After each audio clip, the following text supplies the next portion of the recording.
before doing analysis on the data, first we have to load the data from the different sources, right? So at the time of loading the data, that we can find the data is in different formats like structured data or unstructured data or semi-structured data. The well organized data, that it is comes under structured data, which is in the form of a format like rows, columns, okay, so and so, okay, in the two-dimensional structure and so. This type of data that is comes under structure. Similarly, that we can find, okay, the data which is not organized well, that is unstructured data, with the combination of structured and semi-structured data. So as the analyst, that we have to work with any, okay, type of data, either it may be a structured or semi-structured or, okay, unstructured and so. So now in this course, that we are going to learn that how to load the data from the different, okay, sources with the different formats, right? So let us observe, if the data is available in the CSV, how to load the comma separated values. If the data is available in the Excel file, how to load the Excel, okay. If the data is available in the URL, how to load that, okay, website related data, how to load the databases, how to connect with the database and how to load the data. So these are all the things that we are going to discuss in this course, right? Why? Because without loading the data, okay, we can't do any analysis. So loading is very important. At the time of loading, we have to follow so many conditions, we have to work with the so many functions and so, right? Yes. Yes, right. Thank you.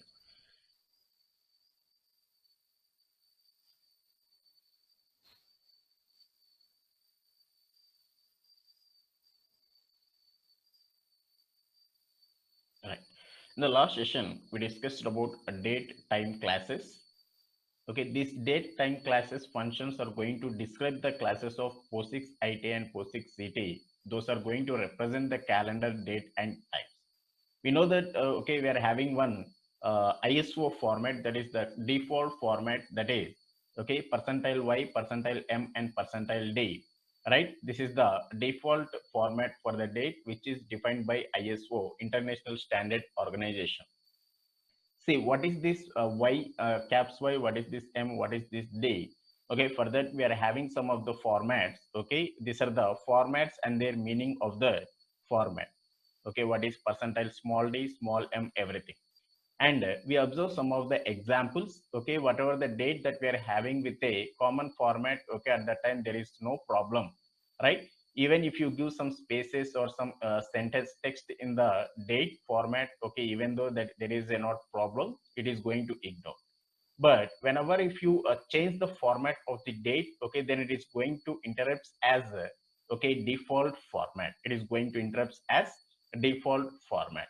For that, it is better to specify the string format, that is like this. Okay, if it is in this format, no need to specify this. Why? Because this is the, okay, ISO format, so does not require formatting string. Whenever if you change the formatting string, whenever if you change the format of the date, at the time it is better to, okay, not better, mandatory, we have to use this format, right? Okay, based on our requirement, okay, we have to mention that what is this 10, okay, what is this 15 and what is this 18. Everything we have to specify in this string format, then only it is going to understand and it will read as a, okay, a correct date. Next, what is the formatting and printing date objects? Okay, we observe one of the date and time. In that, how to access it, how to format. What here the codes for date? Okay, here the codes for, okay, this codes for time. What is caps S? What is OS? Okay, this is the formatting for the time. Next, we observe how to do subtraction and addition, okay, by using a POSIX CT. Here, everything it is going to calculate it based on the seconds. So, okay, if you add anything, it is going to calculate in the format of seconds only. Okay, even if you want to add 5 hours, that we have to convert into a seconds and then we have to add it, right? Okay, by using a difference time, we can directly, you can add the hours, minutes and seconds by declaring the units, whether it may be hours or minutes or second. Okay, this difference time is mainly used for calculating the differences between the times, that may be seconds or minutes. Okay, here we have to mention, okay, what is the difference that we require. And finally, okay, in the place of finally in the place of, okay, the complete format of the date, the complete format of the time, okay, just we can give the shortcuts, that is percentile f and percentile d. Based on these shortcuts, okay, we can access the date. Right, these are the topics that we discussed in the last session. Now we are going to discuss about, okay, loading data into R objects. See, uh, before starting analysis, first we have to load the data in our R environment, and then only it is possible to do the analysis. For example, we're having some data or some data sets in a database. Okay, first we have to load the data into our R environment, right? Then only it is possible to do the analysis, right? Here the R can be read, or can read and write into various formats, various file formats, like, okay, here we are going to extract the data, okay, data extraction,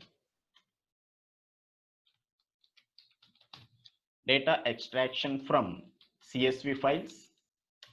We are going to extract the data from URL, that means from websites, right? We can extract the data from clipboard. We can extract the data from Excel files. Not only this, okay, we can extract the data from databases.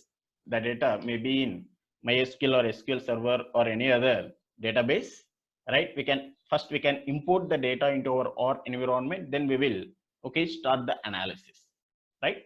Now let us start how to extract the data from CSV. Okay, that means how to import the CSV files into our R environment. Before that, first we have to know the working directories, right? Working directories means actually where, okay, where they are importing, actually from where we are importing, from where we are extracting, where we are importing in our R environment.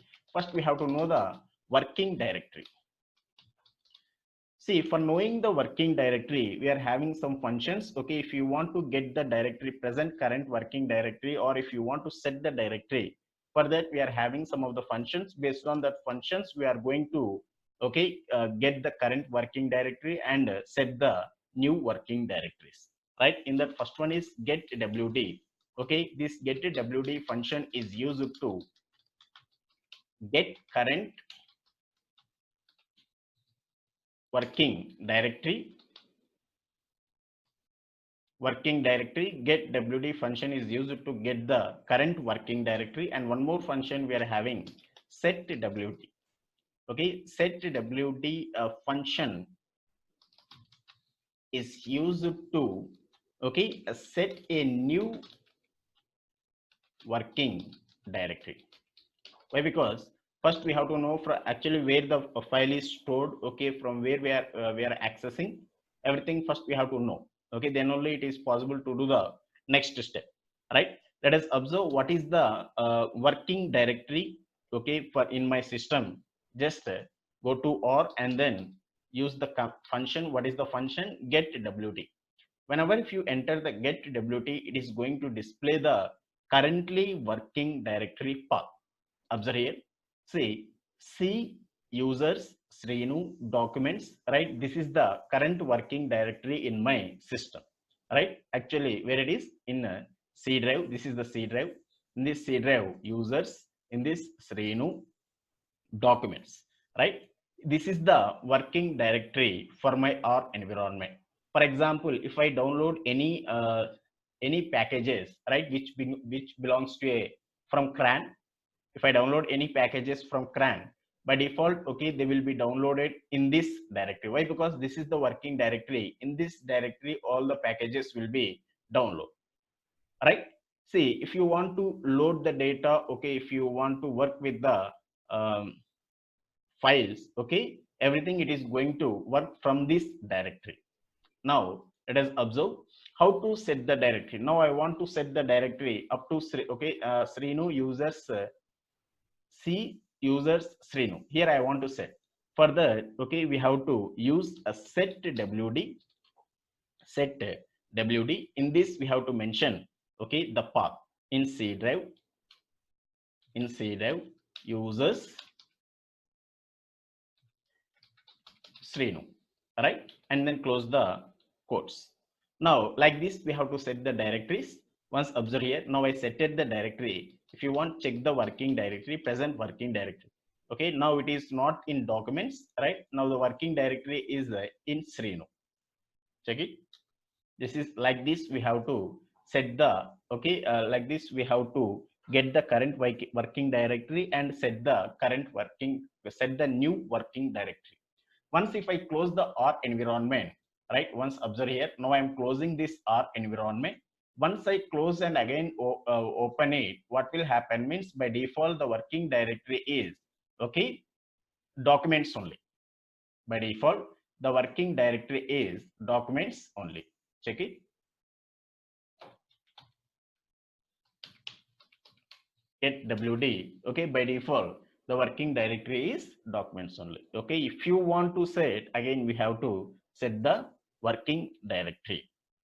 Now, let us observe how to extract the, okay, data from CSV files.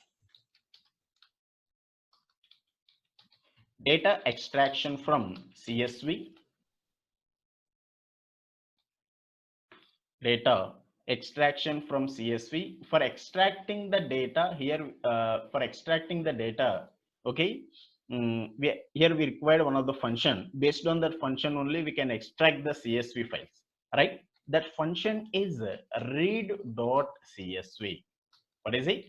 Read.csv function is used to import, right, the CSV files. Here, what is CSV actually? It is a comma separated values file, right?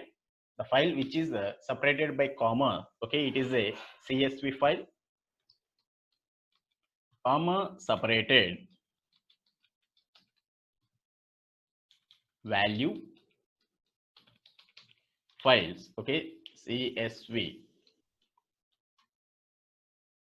files, right? What is the function that we have to use? Read.csv.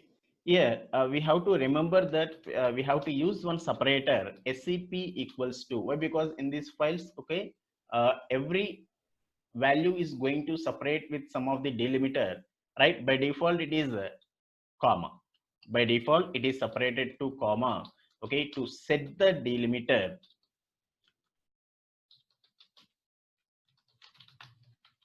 Comma, right? In this, we are having some of the parameters. At the time of working, we have to use these parameters. Based on these parameters, okay, we can read the CSV files.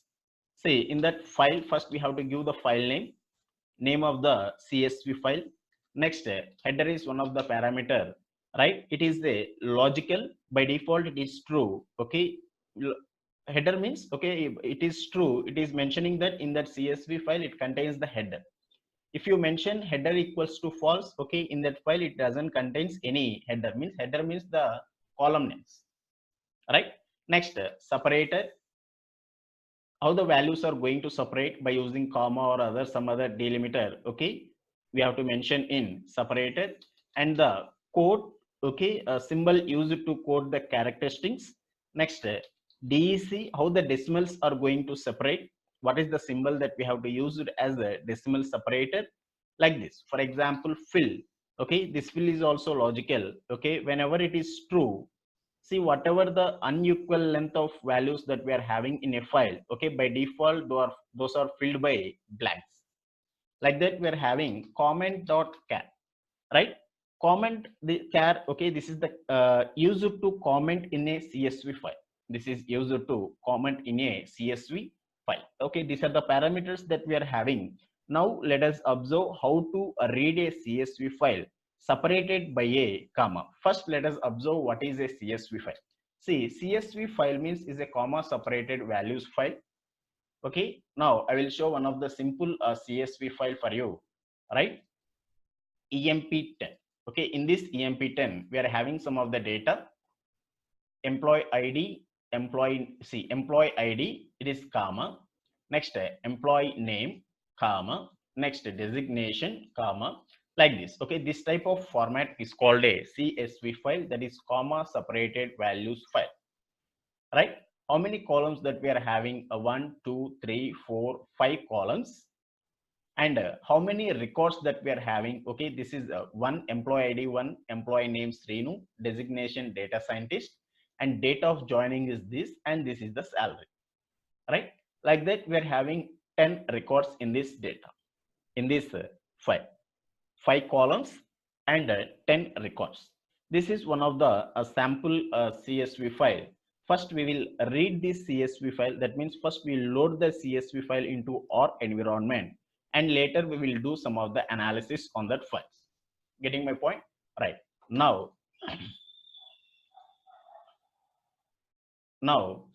okay, how to read. Next concept we are going to discuss, reading a CSV file.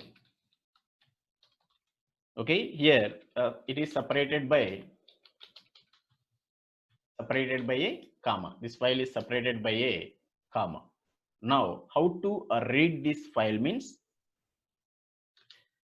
by using one function. What is the function? Read.csv, right? Read this CSV file available in a current working directory. Say for example, I'm going to read like this, read.csv. Here what is the file? emp10.csv. This is the name of the file. Next, separator equals to, what is the separator here? Comma.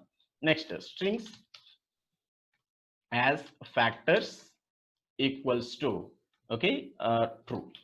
Why? Because whatever the strings that we are having, that means whatever the character columns that we are having, okay, those character columns are going to convert it into a factors. Why it is better to convert into a factors means, right, for doing a statistical analysis, okay, on factors it is possible. Okay, by using characters, right, it is not that much of sufficient to do the analysis. Whenever if you convert the strings into a factors, it is internally it is going to store in the format of levels. Based on that levels, okay, it is possible to do the analysis on the strings, right? Now this is the, okay, this is the example to read the CSV file. First we have to give the name of the file, and then, okay, by default scp equals to comma, right? By default scp equals to comma, strings as factors, by default it is true. Okay, by default means no need to mention. Okay, if you want to set as false, or if you want to give another separator, at that time it is okay, it is better to use. Otherwise no need to use this separator and strings as factors, right? Now let us observe. I'm writing this read.csv. What is the file name? emp10.csv. CSV.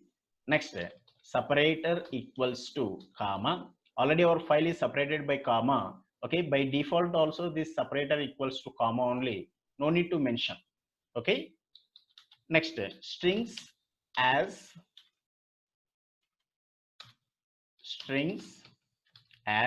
factors equals to true. By default it is also strings as factors is true only. Okay, no need to mention this strings as factors also. Now let us observe here. Okay, emp.csv is the file name. What is the current working directory? Okay, it is C users Srinu documents, right? Now if the file is available, okay, this CSV file is available in our documents, then only it is going to read. Why? Because the default, okay, the default working directory is this one, right? Check it. Now it is error. Why? Because, okay, that emp10 is not available in this path, in this directory it is not available. Why? Because, okay, see, this read.csv will take the files from this current working directory, but this emp is not available. Once check it in this C users Srenu documents, right? Here emp10.csv file is not available. Actually we are having that file in desktop. In this desktop, ML datasets is one of the folder. In this folder, I am having the datasets, right? That is EMP10. Now I'm copying this EMP10 from this folder, and then I'm going to store in this current working directory. In this current working directory, right? Now I copied in this current working directory. Now let us observe read.csv file name separator, and then I'm mentioning string as factors equals to. Okay, now observe here. Here it is. Now it is read. Why? Because that file is available in the current working directory. Now that file is available in the current working directory. Getting my point?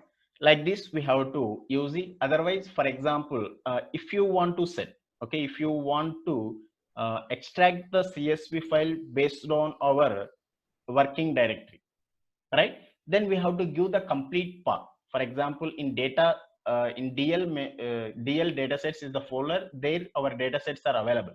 Okay, here we have to mention the complete path from where, from C, okay, C drive, so and so desktop, so and so folder, and then we have to mention, right? Otherwise, change the working directory. Anyway, you have to work it. Here we are having a file, 5 columns. Actually, we are having 5 columns. The font size is high, so that's why all 5 columns are not fitting in this screen. So the 5th column is started in the next line. The 5th column is started in the next line. Now let us observe. No need to write all these separator strings as factors. Okay, whenever if you want to set true or whenever the file is having comma, directly you can write it read.csv emp10.csv. That's enough. Okay, it is going to read it. It is read it. Observe here. I'll change the font size.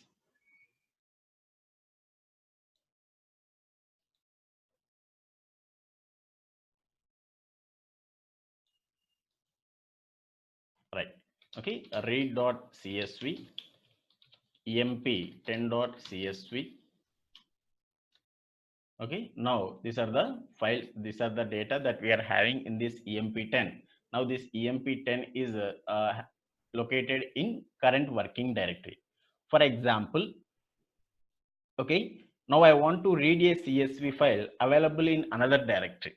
I want to read a CSV file available in another directory, where actually it is available in ML, in this, okay, emp10. Actually, what is the path for it? C users Srinu desktop ML datasets in that emp10. This complete path that we have to give. Observe here. Here, read.csv in that we have to give the complete path C. Actually, like this, we have to give double slash. Why? Because single slash actually this is used for printing, for giving a space, tab space for slash t or slash n, like that. Okay, that's why we are using double colon. C double colon in the users. Next, in that Srinu, I'm giving the path. Next, in that desktop, in that one folder is there, ML datasets. In that ML datasets, the file name is emp10.csv. emp10.csv. Like this, okay, like this, we have to export the data, that is import the data. Check it. Like this, we have to import the data. Otherwise, okay, R is providing one feature that instead of giving 2 slashes, just give the one black slash. Same thing, read.csv. Okay, in this C drive, at the time of giving these 2 slashes, just give a simple backslash and then give the path. Srinu desktop datasets 10.csv. Right? Like this also we can work. See, this I am storing in some of the variable. For example, I am taking one of the variable emp employee variable. in this employee variable, whatever the data set that we are having, that data set I'm storing, right? Check it. Now in this EMP, it contains the data. It contains the data, whatever that we are having in this EMP10. Now, what type of object it is? Now let us start the analysis of the CSV file. Analysis means on this data we are going to do some of the analysis, right? Now, analyzing the CSV file. Now let us observe. This is the data that we are having in this EMP. See, EID is a numeric data type, it is a character data type, it is a character, it is a date data type. Okay, see in this format. Next, it is also numeric data type. Whenever we are having the homogeneous data type elements, right? Homogeneous data type elements, that too in a matrix format, okay, in 2-dimensional. Okay, what type of it is? It may be data frame, right? Check it, is dot data frame. Check it is a data frame or not. If it is data frame, then the result is true. EMP is a data frame, right? It is in a data frame object. Now check the internal storage of this data. Here internally it is stored. Okay, here it is a every thing it is stored as a heterogeneous data type. Okay, internally it is going to store in a single dimension. So that's why, check it, type of EMP. Okay, it is a list. The mode is also, it is also mode of EMP is also list. What is the class? It belongs to which object? Data frame, right? It belongs to data dot frame. Now I want to check the number of rows in this data set. N row, 10 rows are there. I want to check number of columns. Okay, like this we have to check it. N call number of columns equals to 5. Now I want to check the dimensions. Dimension means rows and columns. Dimension of EMP. Okay, now here it is 10 into 5 means 10 rows and 5 columns. That is rows and columns it is. Now I want to check the names of the attributes. What are the names that it contains? Right, further names, already we discussed all these topics. Okay, names of EMP. What are the names it contains? EID, employee ID, name, designation, date of joining, salary. If I want to check the structure, okay, I want to check the structure of the attributes, then what is the function that we are having? str, structure of the attributes. Now it is going to display, okay, it is having 10 observations of 5 variables, means 10 records, okay, of 5 columns. It is a data frame. This EMP is a data frame. In that we are having EID. EID is a integer class. Next, name is belongs to factor. Why? Because by default here the character columns are going to convert into a factors. Internally it is going to store in the form of levels. In the form of levels. Here designation is also factor. Date of joining is also factor. By default it will take a string only. Here we didn't mention any as dot date format, right? Next, here salary is also integer. Like this we have to check the structure.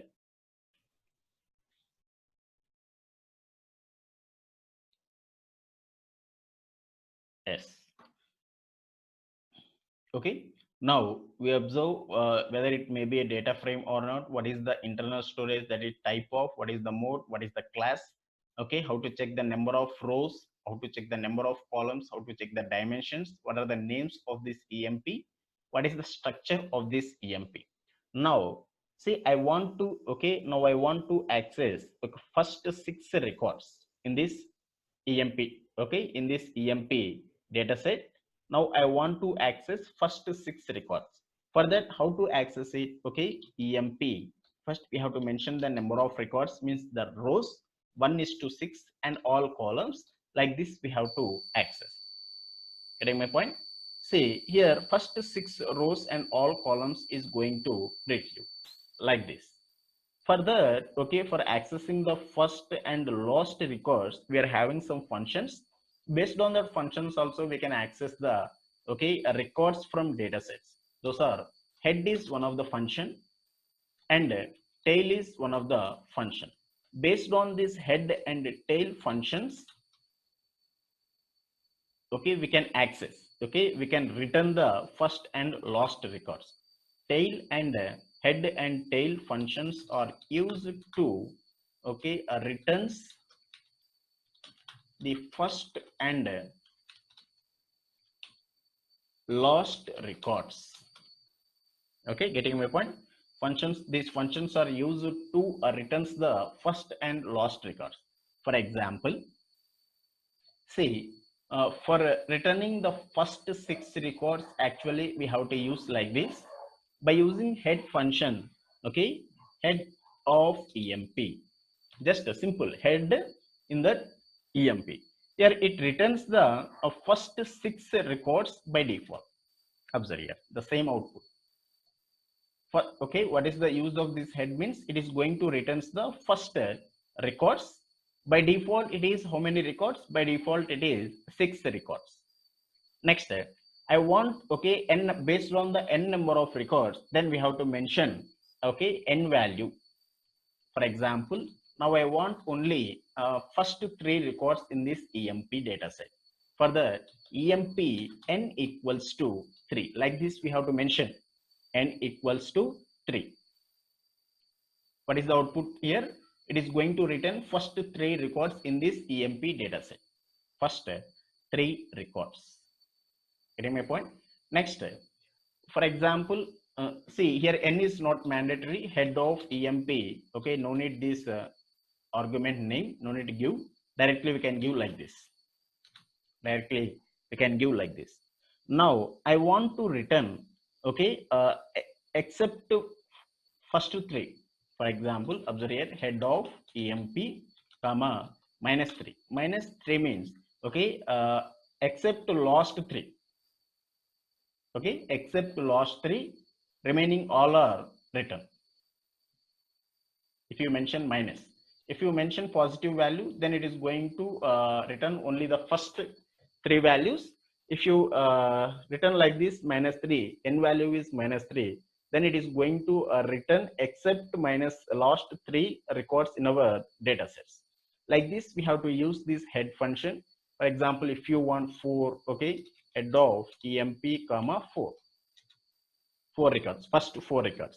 And what is the tail? Okay, tail, this tail is going to returns the last 6 records by default. By default it is last 6 records, the last out of 10. Okay, these are the last 6 records that we are having. Yes, I want last only 3, then we have to give n equals to 3 or directly 3. It is going to returns last 3 records in our data set. Right now I want to return all the records except -3. Except -3 means except first 3, all last it is going to return. Like this, we have to use these head and tail functions, okay, at the time of returning. Okay, for example, I want to do some subset. Subset means I want to store these 3 last 3 records in another okay variable, then assign this result into any one of the variable. That is the subsetting. Okay, now let us do some more analysis on the, however we are doing analysis on the database. Okay, similarly we can do here. For example, this is the data that we are having, emp. Okay, these are the employee details, IDs and names and designation, date of joining and salaries. Now I want to find the maximum salary from this emp dataset. I want to find the maximum salary for this emp dataset. For finding the maximum, okay, what is the function that we are having? Max, okay, from which dataset? emp dataset, on which column? SAL, like simple. What is the maximum salary? 80,000. Next, I want employee details having maximum salary. Okay, this is just the salary in this data set. Now I want the employee details. For example, who is having the maximum salary? okay, 80,000. Employee ID 1, Srinu, the designation is data scientist, date of joining, so and so. I want to access the complete record, right? Then we have to subset it, okay, subset. For that, we are having a function subset on which data set we are going to subset on EMP. Here we have to mention the condition salary equals to, right? This single equal to is for assigning. We have to use double equal. Sal equals to max of on which column it is sal, like this simple subset on EMP, right? Here we have to give the condition that salary equals to max of, okay, max of salary, it is 80,000. Now it is going to subset who is having the salary is 80,000 in this EMP. Okay, it is going to access, okay, the complete record. Like this we have to return.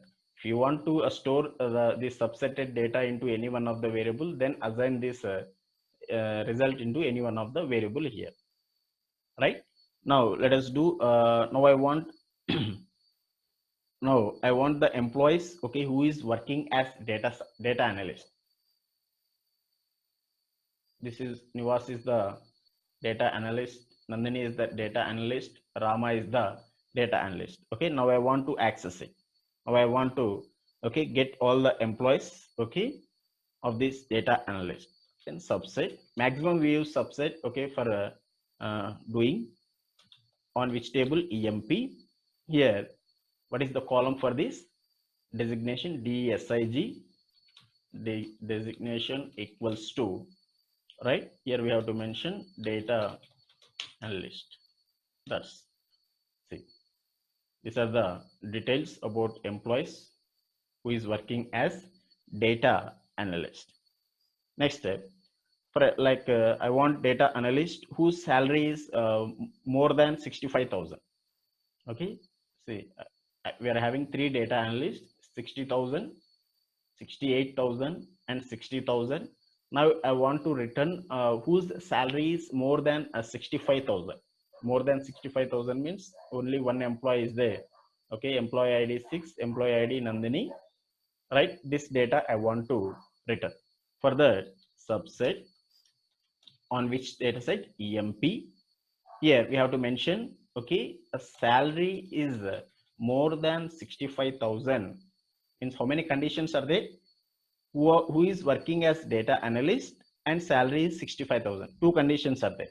Okay, for these two conditions we have to use and or and we have to use. And actually in normal programming languages we have to use two ampersands, but in R we have to use only one for and, only for one for R.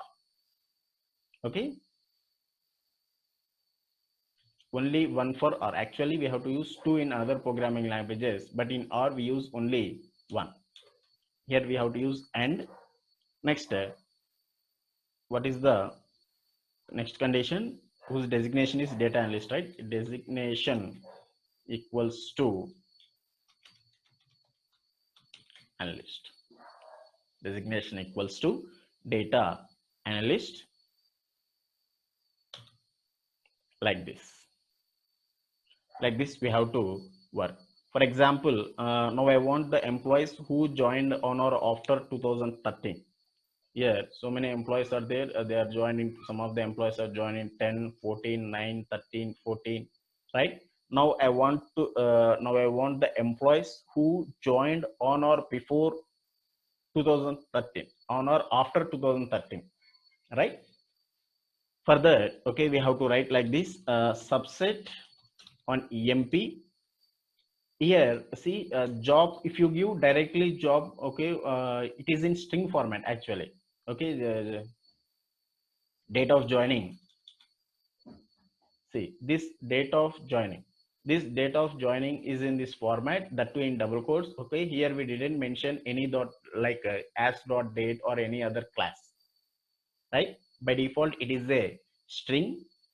So here we have to mention the, okay, we are going to convert that as dot date. Okay, what is the column name? Date of joining is greater than okay, if you convert into date, then only it is going to calculate. Otherwise by strings it will not calculate, right? As dot date, right? What is the condition? From 2013, right? First we have to mention the year, hyphen, next from January 1st I'm taking the date.